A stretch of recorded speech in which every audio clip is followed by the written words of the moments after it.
Computer Science Videos here today to show you guys in this tutorial how to upload an image to your Dropbox using a Mac computer. Without further ado, let us start the video. So in the tutorial, you need to have access to a Mac computer as well as an account for Dropbox and an image we will be uploading to cloud storage. We can start the tutorial. Before I start this tutorial, I would like to say that you are more than welcome to subscribe to my channel, Computer Science Videos. As we know, every problem is solved by indirection.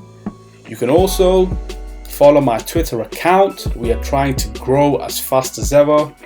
I'm on TikTok. We post videos here and there. Follow my page on Facebook. I'm also on Instagram. You are more than welcome to support me on PayPal. Let's now focus on the video. So now let's go down to the dock. Go to the web browser, which is Safari. In this case, click on this, wait for that to load. Once it is loaded, now let's go to Dropbox.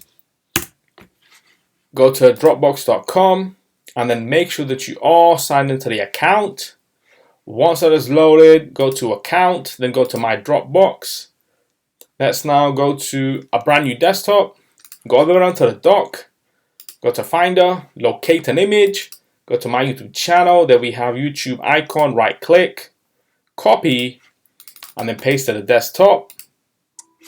Let's now close Finder, go back to Dropbox. Now what we can do is either upload or drop from this button, or drag and drop files, or click on upload, files, desktop, YouTube icon, click on this, upload.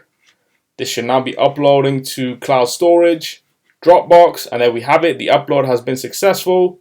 Close out of this, click on this to enlarge the image itself, and then we can rotate, crop, adjust, download, self-sign if we really have to, all from where? From Dropbox. So we can now click on open. This will then further open up the image at a larger scale for us to then re-edit if we have to. However, let's now click on X. Let's now quit Safari. And so that's it for this video. I'll see you guys in my next tutorial. Thanks for now. Thank you for making it towards the end of the video. Be sure to subscribe to my channel, Computer Science Videos. Be sure to check out the previous video on screen now, or you can ideally click on the playlist and watch all the journey for Computer Science Videos from the start until now.